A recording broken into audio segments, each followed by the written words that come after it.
En aquel mismo tiempo, el rey Herodes echó mano a algunos de la iglesia para maltratarles y mató a espada a Jacobo, hermano de Juan. Y viendo que esto había agradado a los judíos, procedió a prender también a Pedro. Eran entonces los días de los panes sin levadura. Y habiéndole tomado preso, le puso en la cárcel, entregándole a 4 grupos de soldados, cada uno para que le custodiasen, y se proponía sacarle al pueblo después de la Pascua. Amén. Gloria a Dios. Bueno, el jueves pasado estuvimos hablando, en la última parte del capítulo 11 nos dice la escritura que llegó un profeta y les dio a entender que se acercaban días de hambruna a la ciudad y que junto a los discípulos se habían propuesto enviar ayuda a los hermanos de Judea en Jerusalén, y lo hicieron a través del apóstol Pablo y de Bernabé. Amén. Y ahí tomamos un tiempo y en los siguientes capítulos vamos a explicar por qué había hambre y qué pasó con Pablo y Bernabé. Pero en este momento el Espíritu nos guía a la otra parte de la historia que está sucediendo. Están siendo perseguidos los cristianos. Herodes está reinando, ahora es un rey puesto, no es un rey legítimo. Herodes está reinando y tiene algo singular Herodes. Herodes es un hombre, para los que estuvieron en el Discipulado 2, es un hombre bastante sanguíneo. Le encanta que lo vean. Herodes es el rey que busca la aprobación y el aplauso del pueblo. Es un rey que no tiene derecho a estar reinando, fue puesto.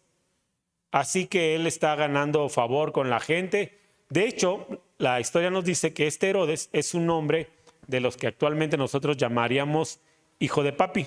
Es un hombre que no ha sufrido, que no ha batallado y que le encanta el poder.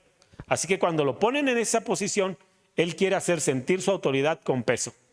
Y se da cuenta que cuando empieza a perseguir a los cristianos, a la gente le gusta. Dice que empieza a perseguir a la iglesia y a maltratarle. Pero esta frase de maltratarle no es lo que nosotros conocemos como maltrato. Nosotros hablamos de maltratar y pensamos en empujones y te trato mal y te echo habladas y te tuerzo la boca. Para nosotros eso es maltrato, al menos para la mayoría. Pero en el verso 2 nos dice que mató a espada a Jacobo, hermano de Juan. Amén. Lo mató a espada. O sea que el maltrato que traía sobre la iglesia era duro. Y los maltrataba no porque tuviera una idea contra ellos, sino porque a la gente le gustó que persiguiera a cristianos. Y como él lo que quería era que la gente lo viera y lo aplaudiera y le dijera te queremos, él dijo, a esto les gusta, pues esto les doy.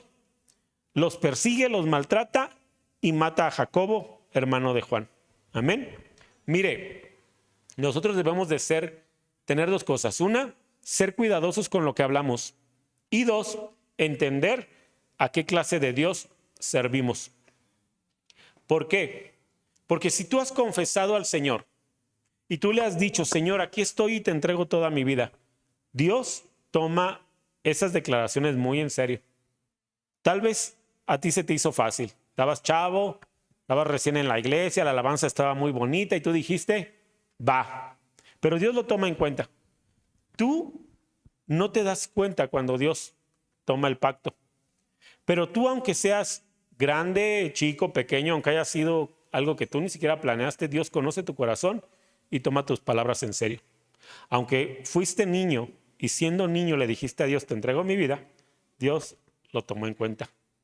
Y Dios dice, yo sé cuando tú me entregaste tu corazón y lo tomo para mí. ¿Sabes quién eran Juan y Jacobo? Eran 2 hermanos que eran bravos, eran aguerridos, perdón, es que luego me arrepiento de lo que digo, pero eran como los cholos del barrio. Juan y Jacobo eran los cholos del grupo. Eran violentos, eran los hijos del trueno. Así les pusieron por sobrenombre, hijos del trueno. Cuando conocen a Jesús, ellos eran los hijos del trueno. Después son todo amor y toda ternura y vamos a amarnos entre nosotros y no se peleen, no somos hermanos. Pero primero eran los hijos del trueno. Y cuando Jesús está para ser llevado a la cruz, la escritura también nos menciona que antes la mamá de ellos, la mamá de Juan y Jacobo, va con Jesús y le dice, Señor, ahí te encargo que cuando vengas a reinar y cuando estés reinando, te pido que a uno de mis hijos lo pongas a tu derecha y al otro a tu izquierda. Y los demás discípulos se enojaron. No conforme con esto, Jesús les responde y les dice, a ver, ¿ustedes acaso pueden beber de la copa que yo voy a beber para que puedan pedir estar donde quieren estar? Y Juan y Jacobo dan un paso al frente y dicen, podemos beber de la copa que tú vas a beber. Y se quedan así como que, wow. Y Jesús les dice, bueno, les digo una cosa, ciertamente van a beber de la copa que yo he de beber. Pero mientras ellos están pensando en que ellos están pensando que Jesús les dice, voy a tener una copa de oro y de ahí voy a tomarme mi vino bien a gusto. ¿Ustedes pueden tomar de esa copa? Por eso ellos dicen, claro que podemos, tú nomás, no, o sea, nos vemos acá malhechores, pero si nos sientas en un trono con copas de oro, nosotros lo hacemos. Ese es el pensamiento que ellos tienen. Pero ¿sabes qué les está diciendo Jesús? La copa que yo voy a beber es la muerte. ¿Recuerdas en el huerto a Jesús diciéndole al Señor mientras oraba, pasa de mí esta copa, pero no se haga mi voluntad sino la tuya? De esa copa les está hablando a Juan y a Jacobo. Y Juan y Jacobo dijeron, ciertamente podemos beber de esa copa. ¿Qué crees? Bebieron. Y Jacobo es atravesado por una espada y muerto, martirizado, perseguido. Así que ten cuidado con lo que hablas delante del Señor. Mejor quisiera estar muerto. Ten cuidado. ¿Para qué tengo pies y ni zapatos tengo? Ten cuidado. No vaya a ser que al rato no los utilices. Ten cuidado de lo que hablas con el Señor. No todo es terror. Porque ¿recuerdan cuál fue lo siguiente que pidieron? Queremos estar contigo. Sí, van a beber de la copa que yo beba. Y también van a estar donde yo esté. ¿Dónde están Juan y Jacobo? Están en la gloria con Jesús. Amén. Así que este es Herodes persiguiendo a la iglesia y matando a Jacobo. Verso 3 dice, y viendo que esto había agradado a los judíos, verso 3 del capítulo 12, y viendo que esto había agradado a los judíos, procedió a prender también a Pedro. Eran entonces los días de los panes sin levadura. Y habiéndole tomado preso, le puso en la cárcel, entregándole a 4 grupos de 4 soldados cada uno, para que le custodiasen. Y se proponía sacarle al pueblo después de la Pascua. Así que Pedro estaba custodiado en la cárcel, pero la iglesia hacía sin cesar oración a Dios por él. Amén. La iglesia se enteró de lo que estaba pasando. Ya agarraron a Pedro, ya mataron a Jacobo. ¿Cuál fin o qué fin creen que le esperaría a Pedro? Se acaban de matar a Jacobo. Si a este lo mataron a espada y si están guardando a Pedro, es porque con Pedro va a ser peor. Y la iglesia se pone a interceder sin cesar. Vean qué poderosa es la intercesión de la iglesia. Cuando les decimos, ven a la reunión de oración, no te estamos diciendo, no tenemos nada que hacer y por eso llegamos más temprano y queremos que tú llegues más temprano. Porque cuando la iglesia ora, cuando la iglesia está unida, la escritura dice, donde haya 2 o más reunidos en mi nombre, cuando 2 se pongan de acuerdo en pedir una cosa, mi Padre que está en los cielos lo hará. Por eso es que la oración de la iglesia es tan importante. La iglesia se pone a orar y a orar y a orar y a interceder porque Pedro está preso y porque Santiago ha muerto. Jacobo. Verso 6, capítulo 12, verso 6. Y cuando Herodes le iba a sacar, aquella misma noche, estaba Pedro durmiendo entre 2 soldados, sujeto con 2 cadenas, y los guardas delante de la puerta custodiaban la cárcel. Amén. Pedro estaba bien amarradito. 2 cadenas. Le enredaron una cadena, la cerraron. Segunda cadena, la encerraron. Pero que como conocemos quién es Pedro y es un delincuente, según ellos, era un delincuente, ponen un soldado a cada lado a custodiarlo. ¿Se podía salvar o zafar Pedro? Realmente es muy difícil. Tomen la imagen. Pongamos que Pedro es Alexa. Y los 2 guardias están así como está su mamá y Hatziri. ¿Sale? Ahí están. Ahí están. Y aparte Alexa está amarrada con 2 cadenas. ¿Se va a soltar a Alexa? ¿Va a estar fácil zafarse de ahí? Supongamos que se le duermen los soldados. Tiene 2 cadenas encima. Pero no te olvides, la iglesia está orando. Aparte, hay 4 soldados afuera de la cárcel, custodiando la cárcel. Es virtualmente imposible que Pedro se levante. Es virtualmente imposible que salga de la cárcel. ¿Y la iglesia qué está haciendo? Está orando. Se pusieron de acuerdo. Señor, esta es nuestra petición, que liberes a Pedro y que salve su vida. Ellos ni siquiera sabían cómo estaba Pedro, pero su oración era una: salva la vida de Pedro. Ya mataron a Jacobo. Salva a Pedro, por favor. Sigue orando la iglesia. Verso 7. Y he aquí, se presentó un ángel del Señor, y una luz resplandeció en la cárcel. Y tocando a Pedro en el costado, le despertó diciendo: levántate pronto. Y las cadenas se le cayeron de las manos. Le dijo el ángel: cíñete y ata las sandalias. Y lo hizo así. Y le dijo: envuélvete en tu manto y sígueme.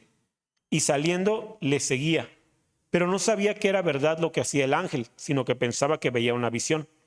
Habiendo pasado la primera y la segunda guardia, llegaron a la puerta de hierro que daba a la ciudad, la cual se les abrió por sí misma, y salidos pasaron una calle y luego el ángel se apartó de él. Amén. Mira lo poderoso que es Dios para volver lo imposible posible. Para Dios no hay nada imposible. Para todo aquel que cree, no hay imposibles. Era muy difícil. El ángel ni siquiera llegó y le dijo: no te muevas. Toda la habitación se llenó de la luz y le dijo: párate. ¿Y qué creen? Pedro no se paró. ¿Saben qué estaba haciendo Pedro? Durmiendo. Tan es así que el ángel se tiene que acercar y picarle las costillas. Acá, como tu mamá o tu papá solía despertarte gentilmente: órale, Pedro, levántate. Se limpia el salivazo. Ponte las chanclas, porque estaba dormido. El plan era dormir. Así que Pedro se había quitado el cinto. Cíñete, ponte bien la ropa, amárrate las agujetas, Pedrito, por favor, que vamos para afuera. No hubo nada de silencio. El ángel todavía le dijo: y ponte el gabán, ponte la chamarra, porque allá afuera hace frío. Y allá va Pedro bien abrigado. ¿Cuántas cosas son ilógicas, son imposibles? Y los guardias durmiendo. Pasa una puerta, pasa otra, y los guardias durmiendo o despiertos, no lo sabemos. Pasa las últimas puertas. Pedro estaba más dormido que despierto. De eso que te levantas y no sabes si vas o vienes. No sabes si es real lo que estás viendo o qué. Así estaba Pedro. Y él dijo: ay, tengo una visión. Dios me está dando un sueño de esos bonitos donde voy a ser liberado. Llegan a una calle y el ángel le dice: cámara, Pedro, échale ganas, yo voy para el otro lado. Y entonces se da cuenta que lo que está viviendo es real. Y la iglesia orando. Por eso es tan importante la oración congregacional. Por eso es tan importante reunirnos y orar. Y por eso cuando les decimos: ¿tienes una petición? No es chismosería. Queremos orar y unirnos, porque sabemos que lo único que puede mover la mano de Dios es la oración de sus santos, la intercesión de sus santos. Entonces, ¿hay imposibles para el Señor? No hay imposibles. No hay imposibles. Y todo es posible para el que cree. Amén. No te olvides y no dejes de orar. Dios puede hacer maravillas. Dios hará maravillas. Pero no dejes de orar. Nunca te detengas de orar. Asiste a la oración de la iglesia. Asiste a la oración congregacional. Por cierto, ahora es sábados a las 10:30. Media hora en la que podemos estar orando e intercediendo. Perdón, domingo, no es sábado, domingo. Media hora en la que podemos estar intercediendo por tus peticiones. Amén. Vamos al versículo 10 del capítulo 12. Perdón, es el 11. Entonces, Pedro, volviendo en sí, dijo: ahora entiendo verdaderamente que el Señor ha enviado su ángel y me ha librado de la mano de Herodes y de todo lo que el pueblo de los judíos esperaba. Y habiendo considerado esto, llegó a casa de María, la madre de Juan, el que tenía por sobrenombre Marcos, donde muchos estaban reunidos orando. Cuando llamó Pedro a la puerta del patio, salió a escuchar una muchacha llamada Rode, la cual, cuando reconoció la voz de Pedro, de gozo no abrió la puerta, sino que corriendo adentro dio la nueva de que Pedro estaba a la puerta. Amén.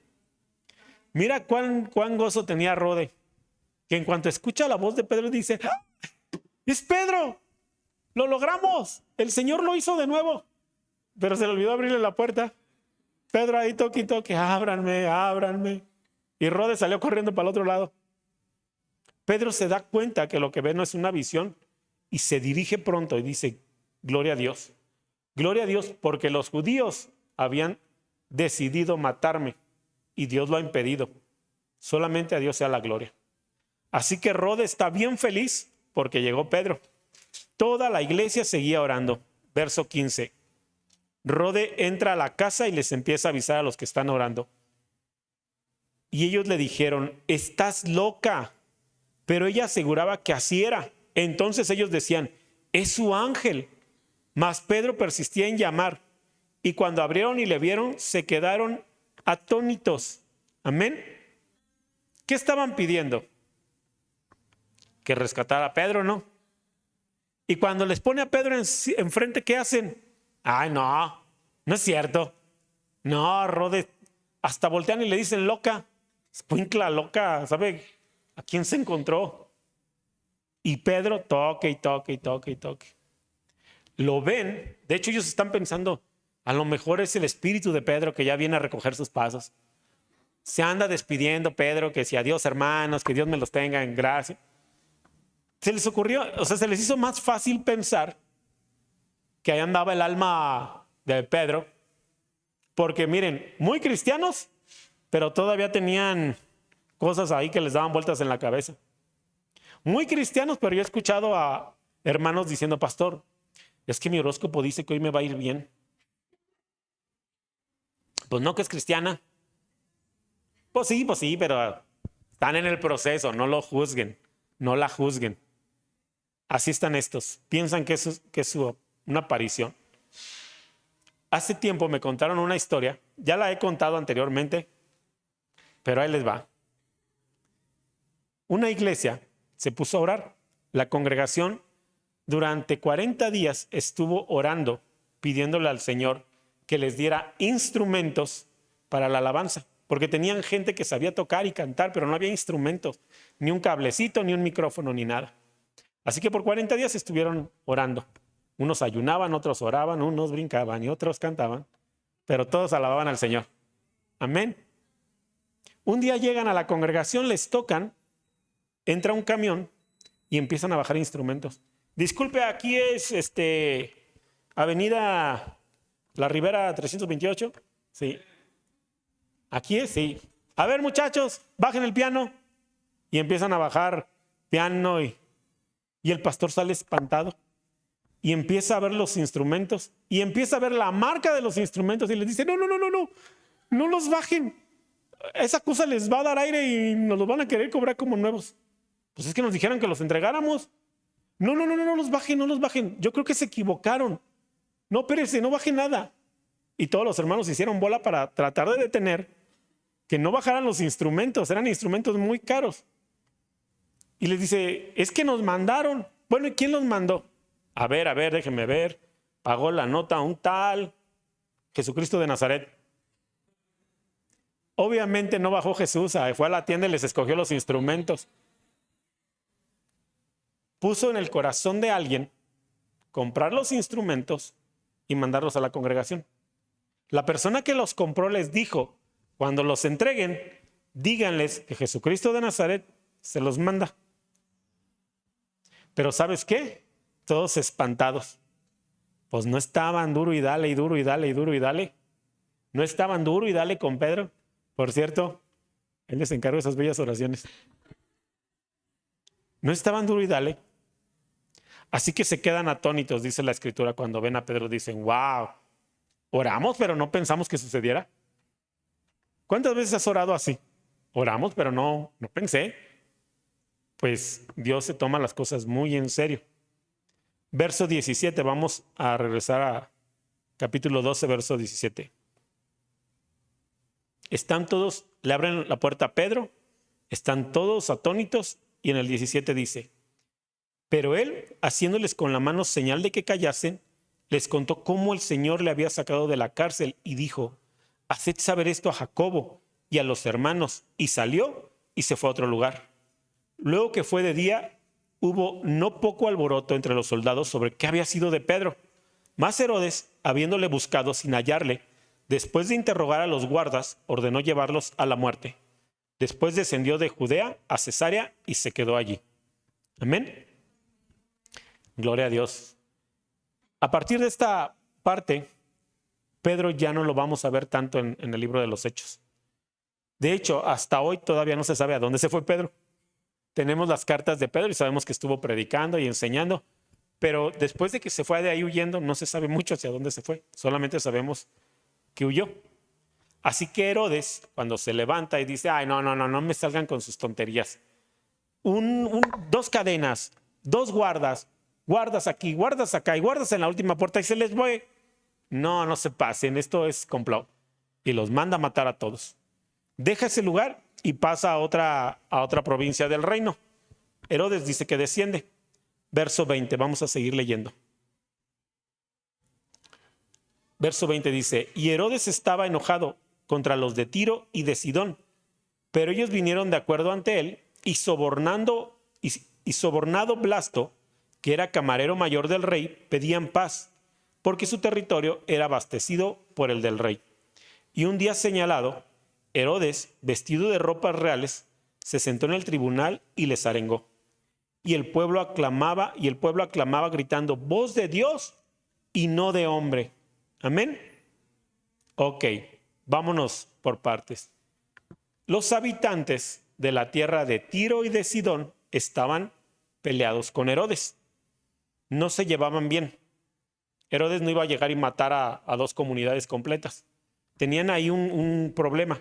Y el mayor problema era que sus tierras, las tierras del rey, de ahí provenía tal vez el agua para las tierras de los de Tiro y de Sidón.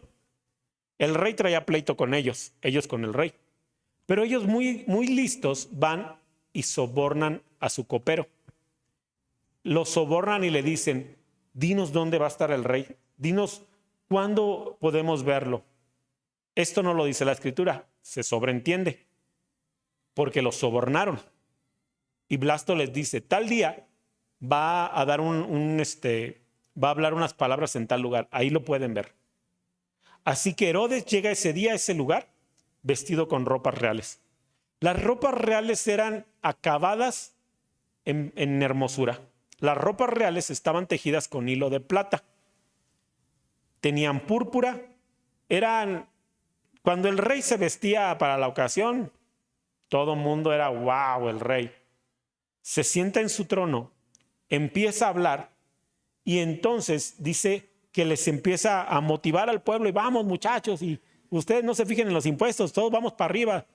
Él bien contento. Y los de Tiro y de Sidón quieren quedar bien con el rey, quieren poner paz, porque dicen, si no metemos paz, entonces nuestras tierras no van a recibir el agua que necesitan.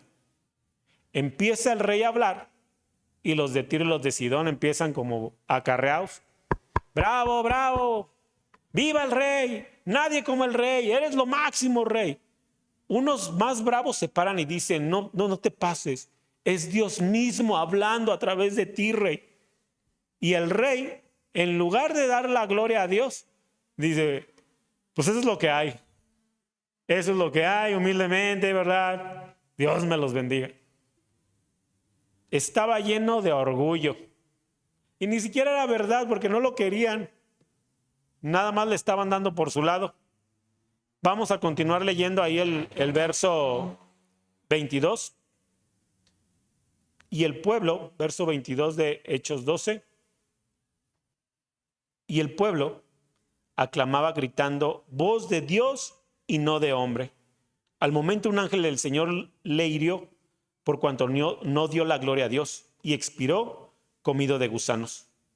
Pero la palabra del Señor crecía y se multiplicaba. Qué peligroso es tomar la gloria que le pertenece a Dios. Ahora, la Biblia dice que cuando él decide no darle la gloria a Dios, un ángel desciende y lo toca. Amén. Ahora, ¿en ese momento se cayó muerto y ahí se lo comieron los gusanos? No. No, porque eso hubiera sido sorprendente y estaría registrado. O sea, si eso pasa, alguien lo registra. Ay, no manches, y entonces. Pero eso no sucedió así. El ángel desciende y lo toca. Lo que dice la tradición y los historiadores es que a partir de que el ángel lo tocó, empezó a tener problemas y problemas y problemas. Y en un poco tiempo murió lleno de enfermedad. De hecho, algunos dicen que empezó a tener problemas estomacales, intestinales, y por eso falleció. Así que lo tocó un ángel. Qué peligroso es no darle la gloria a Dios y quedarte tú con la gloria. Más cuando ni siquiera se lo estaban diciendo de corazón. Lo estaban barbeando. Así que no dejes que te barbeen. Y si te barbean, dale la gloria a Dios. Sea bien o sea mal. Te lo digan de corazón o te lo digan por burla o por darte por tu lado, dale la gloria a Dios. Nunca olvides darle la gloria a Dios. Todo lo que somos y lo que hacemos es por el Señor. Amén. Vamos a continuar leyendo. Verso 24. Pero la palabra del Señor crecía y se multiplicaba. Y Bernabé y Saulo, cumplido su servicio, volvieron de Jerusalén, llevando también consigo a Juan, el que tenía por sobrenombre Marcos. Amén. ¿Se acuerdan dónde andaban Bernabé y Saulo? Fueron a llevar la ayuda a Jerusalén. Allá estaban ayudando al pueblo. Y se trajeron a Juan, o mejor conocido como Juan Marcos. Ese Juan Marcos es el que escribió el Evangelio de Marcos. ¿Sale? Verso 13. Capítulo 13, perdón. Capítulo 13, verso 1. Había entonces en la iglesia que estaba en Antioquía profetas y maestros. Bernabé, Simón, el que se llamaba Niger, Lucio de Cirene, Manaén, el que se había criado junto con Herodes, el tetrarca, y Saulo. Ministrando estos al Señor y ayunando, dijo el Espíritu Santo: apartadme a Bernabé y a Saulo para la obra que los he llamado. Entonces, habiendo ayunado y orado, les impusieron las manos y los despidieron. Amén. Habiendo orado y ayunado, impusieron las manos y oraron. Mira, esto nos enseña algo. La Biblia dice que seamos cuidadosos con imponer las manos. Las manos se imponían sobre las personas para bendecir, para transferir bendición, amén, o para establecer a alguien en alguna posición. Básicamente para eso se imponían manos. Bendecir, transmitir bendición, establecer algo que Dios quería sobre la persona, sanidad, una palabra profética o un ministerio. Amén. Primero, nosotros no imponemos las manos ligeramente. La Biblia dice que no las impongas ligeramente. No impongas manos sobre cualquier persona. Si no lo conoces, si no las conoces, no impongas manos. Amén. ¿Por qué? Si imponemos manos para transferir, también puede venir. Así que si no conoces a la persona, no impongas manos. Primera. Segunda, recuerda que es para transferir o para imponer. Segunda, no impongan manos sobre la cabeza de las personas. La Biblia dice que sin duda el mayor bendice al menor. Cuando alguien pone su mano sobre tu cabeza, está poniéndose en una posición de autoridad sobre ti. Así que una mamá, un papá, puede imponer las manos en la cabeza de los hijos para bendecir. Eso es correcto, es su autoridad. Un hijo no puede poner las manos sobre la cabeza del papá para bendecir, porque no es su posición de autoridad. No es algo, no es así como que es pecado, no lo haga. No, simplemente son formas. La Escritura nos dice, las autoridades bendicen e imponen manos porque sin duda el mayor siempre bendice al menor. Amén. También dice que no te hagas partícipe de los pecados de otros imponiendo manos. ¿A qué se refiere eso? Bueno, ¿qué tuvieron que hacer para decidir si enviaban a Pablo y a Bernabé? Antes de decir, los vamos a enviar, ¿qué hicieron? Ayunaron y oraron. Y después de que el Señor les confirmó, sí, estos dos yo los he elegido para esto, entonces van e imponen las manos sobre ellos y los envían. Amén. Pero cuando la Biblia dice, no impongas manos con ligereza para que no te hagas partícipe de los pecados de otra persona, es decir, no impongas a personas en el ministerio si no has orado, porque todo lo que ellos hagan es tu responsabilidad. Así que si ellos la riegan, la responsabilidad es tuya. Porque, ¿qué crees? Dios no te dijo, tú los pusiste. Así que ten cuidado con imponer manos. ¿Qué necesitamos hacer? Orar. Orar. Tú puedes tener todas las cualidades. Necesitamos líder, no sé, un ministerio, no sé cuál, pero necesitamos líder del ministerio de payasos. Amén. Necesitamos líder del ministerio de payasos. Y todos sabemos que la hermana trabaja de payasita. Trabajó en un circo 7 años seguidos. En otra iglesia hacía ministerio de payasos. Nadie se pinta ni se maquilla como ella. Tiene, payasa de esas payasas que caen gordas de tan payasas que son. Buena payasa. ¿Quién es entonces la que va a liderar el ministerio de payasos? Obviamente, ella no. Sino tendríamos que orar y preguntarle al Señor, Señor, ella es, porque tiene todo, no te pases, nos sacamos un 10, gracias a Dios que aquí cayó, pero el Señor dice, no, es esta. Uy, aquella ni sonríe, Señor. Pues no sonreirá, pero es la que yo quiero que esté al frente. ¿Recuerdas cuando vimos los dones? Dios reviste a los miembros menos agraciados con mayor honor. A los miembros más débiles los reviste de mayor honor. Así que el que te presuma de ser superpastor, no se la creas. Recuérdale lo que dice la Escritura. Pastor, le recuerdo que Dios reviste de mayor honra a los miembros más débiles. ¿Quién sabe por qué estará usted ahí, verdad? No le estoy diciendo nada.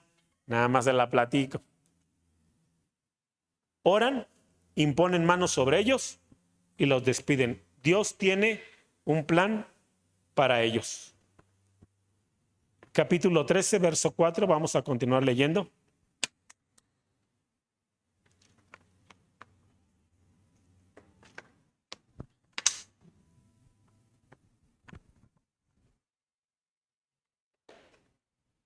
¿Lo tienes? Los apóstoles predican en Chipre. Ellos entonces, enviados por el Espíritu Santo, descendieron a Seleucia y de allí navegaron a Chipre. Y llegados a Salamina, anunciaban la palabra de Dios en las sinagogas de los judíos. Tenían también a Juan de ayudante.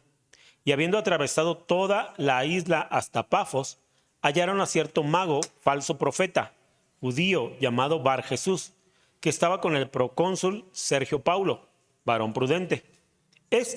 Llamando a Bernabé y a Saulo, deseaba oír la palabra de Dios, pero les resistía Elimas, el mago, pues así se traduce su nombre, procurando apartar de la fe al procónsul. Entonces, Saulo, que también es Pablo, lleno del Espíritu Santo, fijando en él los ojos, dijo: Oh, lleno de todo engaño y de toda maldad, hijo del diablo, enemigo de toda justicia, ¿no cesarás de trastornar los caminos rectos del Señor? Ahora pues, aquí la mano del Señor está contra ti, y serás ciego, y no verás el sol por algún tiempo. E inmediatamente cayeron sobre él oscuridad y tinieblas, y andando alrededor buscaba quién lo condujese de la mano. Entonces el procónsul, viendo lo que había sucedido, creyó maravillado de la doctrina del Señor. Amén. Dos cosas, hermanos. Primero, recuerden que no todo el que dice Señor, Señor, es hijo de Dios. No todo el que asiste a la iglesia porque asiste es santo y buena persona. De hecho, andamos acá puro descarriado. Pero algunos están en el proceso, otros ingratos no quieren proceso. Otros no quieren, pero se dicen cristianos. Este hombre era un falso profeta. Y Pablo y Bernabé están viajando predicando el evangelio, y este hombre es un hombre de autoridad. Y él quiere conocer del evangelio. ¿Y qué hace el mago? Lo desvía y lo desvía y no deja que le hablen. ¿Cómo crees que lo desviaban? Esto es interesante porque te puede pasar. ¿Cómo crees que lo desviaban? No le podía decir, no los escuches, porque si les decía eso, pues él se iba a mostrar que él no era un hombre de Dios. ¿Cómo crees que lo desviaba? Para que no recibiera la palabra. Lo ocupaba y lo confundía. Pablo enseñaba algo, el mago, se lo jalaba al procónsul y le decía, lo que dijo Pablo está bien, pero le faltó. Y le agregaba otra cosa. Y una mentira mezclada con verdad siempre es mentira. Otro día le decía, mira, está bien que vayas a escuchar del evangelio. Sí, no, eso es de Dios. Definitivamente vamos a ir. Pero primero vamos a atender a estas personas. Vamos a atenderlas, vamos a escucharlas, vamos a trabajar con ellos. Al rato vamos. Esto también es obra del Señor. Total que no dejaba que el procónsul escuchara bien el evangelio. Entonces, Pablo ya enojado, y Pablo era bravo, ya lo vimos, asesino de cristianos, ya regenerado, pero era asesino de cristianos, voltea y le dice, hijo del diablo, para que vean que no se las vendan. A veces la gente te va a decir, ay, ¿eso que eres cristiano? No, te fue bien, le dices. Pablo les decía peor. ¿Quieres que te hable como Pablo? Él sí era bien cristiano. Va y le dice, hijo del diablo. Y le empieza a decir de cosas y le dice, mira, la mano de Dios está contra ti. La ira del Señor está contra ti y ahora vas a ser ciego para que se te quite. Y se queda el otro ciego. No todo el que dice Señor, Señor es realmente de Cristo. La Biblia dice, por sus frutos los vas a conocer. Amén. Segundo, ten cuidado y no dejes que te engañen. Porque el enemigo no viene con un descarado, no vayas a la iglesia, no leas. El enemigo viene con sutilezas a decirte, lo que dijeron en la iglesia está bien, pero mira, déjame te enseño. ¿Y sabes quiénes son esos? Normalmente son hermanos o hermanas bien intencionadas, que ni van a su iglesia, ni van a ninguna otra. Hermanos bien intencionadas, hermanas, que aplican la de yo y Dios tenemos una relación. Que aplican la de a mí el pastor no me manda. Y siempre tienen una sugerencia para tu vida. Así que ten cuidado, no te dejes engañar y no te dejes desviar. Tú necesitas discipularte y congregarte. Amén. Vamos a seguir leyendo. Ahora vamos al verso 13. Dice así: habiendo zarpado de Pafos, Pablo y sus compañeros arribaron a Perge de Panfilia, pero Juan, apartándose de ellos, volvió a Jerusalén. Ellos, pasando de Perge, llegaron a Antioquía de Siria y entraron en la sinagoga un día de reposo y se sentaron. Y después de la lectura de la ley y de los profetas, los principales de la sinagoga mandaron a decirles: varones hermanos, si tenéis alguna palabra de exhortación para el pueblo, hablad. Entonces Pablo, levantándose, hecha señal de silencio con la mano, dijo: varones israelitas y los que teméis a Dios, oíd. El Dios de este pueblo de Israel escogió a nuestros padres y enalteció al pueblo, siendo ellos extranjeros en tierra de Egipto, y con brazo levantado los sacó de ella. Y por un tiempo, como de 40 años, los soportó en el desierto. Y habiendo destruido 7 naciones en la tierra de Canaán, les dio en herencia su territorio. Después, como por 450 años, les dio jueces hasta el profeta Samuel. Luego pidieron rey, y Dios les dio a Saúl, hijo de Cis, varón de la tribu de Benjamín, por 40 años. Quitado este, les levantó por rey a David, de quien dio también testimonio, diciendo: he hallado a David, hijo de Isaí, varón conforme a mi corazón, quien hará todo lo que yo quiero. De la descendencia de este, y conforme a la promesa, Dios levantó a Jesús por Salvador a Israel. Antes de su venida, predicó Juan el bautismo de arrepentimiento a todo el pueblo de Israel. Mas cuando Juan terminaba su carrera, dijo: ¿quién pensás que soy? No soy yo él, mas he aquí viene tras mí uno de quien no soy digno de desatar el calzado de los pies. Varones hermanos, hijos del linaje de Abraham, y a los que entre vosotros teméis a Dios, a vosotros es enviada la palabra de esta salvación. Porque los habitantes de Jerusalén y sus gobernantes, no conociendo a Jesús, ni las palabras de los profetas que se leen todos los días de reposo, las cumplieron al condenarle. Y sin hallar en él causa digna de muerte, pidieron a Pilato que se le matase. Y habiendo cumplido todas las cosas que de él estaban escritas, quitándolo del madero, lo pusieron en el sepulcro. Mas Dios le levantó de los muertos, y él se apareció durante muchos días a los que habían subido juntamente con él de Galilea a Jerusalén, los cuales ahora son testigos ante el pueblo. Y nosotros también nos anunciamos el evangelio de aquella promesa hecha a nuestros padres, la cual Dios ha cumplido a los hijos de ellos, a nosotros, resucitando a Jesús, como está escrito también en el Salmo 2: mi hijo eres tú, yo te he engendrado hoy. Y en cuanto le levantó de los muertos para nunca más volver a corrupción, lo dijo así: os daré las misericordias fieles de David. Amén.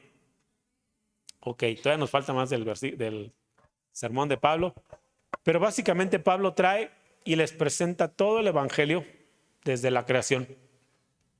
Ellos están predicando en las sinagogas. Recuerden que hasta ese momento los cristianos o el cristianismo se está expandiendo. Lo único que se conocía era el Antiguo Testamento. El Nuevo Testamento se está escribiendo, se está viviendo más que escribiendo. Así que cuando llegan a una sinagoga, empiezan a escuchar, pero también empiezan a enseñar. Y les dicen: este es Jesús, este es el Salvador prometido. Desde el principio de los tiempos, Él es el Salvador prometido. Y les empieza a hablar una y otra vez todo lo referente a Jesús para que escucharan. Verso 43. Vamos a leer ahí. 13:43.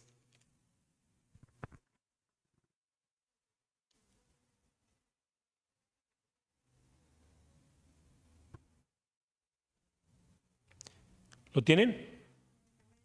Dice: y despedida la congregación, muchos de los judíos y de los prosélitos piadosos siguieron a Pablo y a Bernabé, quienes hablándoles les persuadían a que perseverasen en la gracia de Dios. El siguiente día de reposo se juntó casi toda la ciudad para oír la palabra de Dios.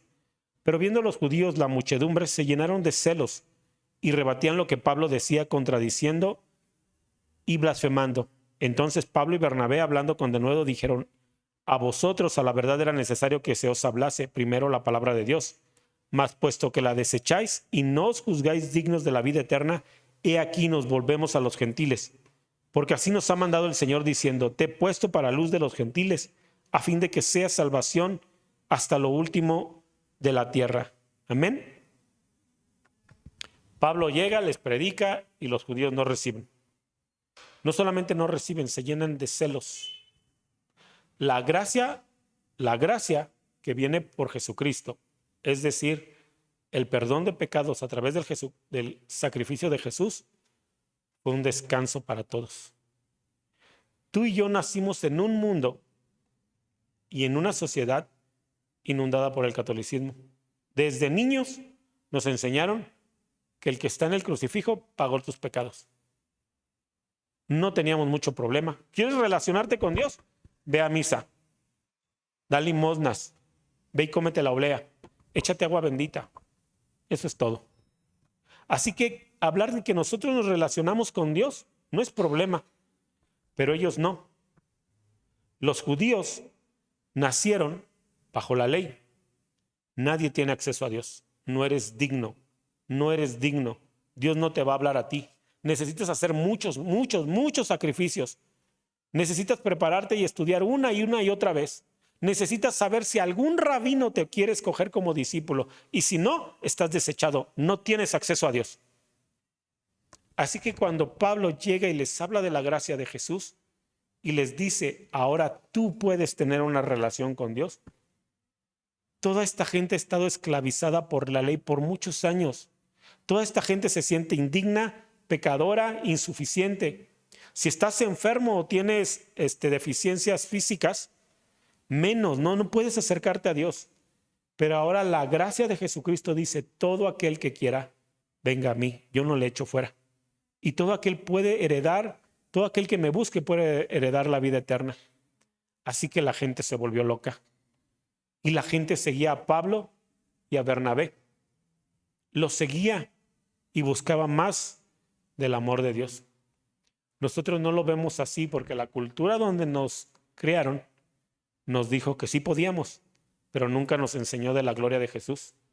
Nunca nos enseñó de su santidad. Nunca nos enseñó de la ley que nos libró Jesús. Por eso es que toda la gente seguía a Pablo. Y Pablo les dice, no me siguen a mí.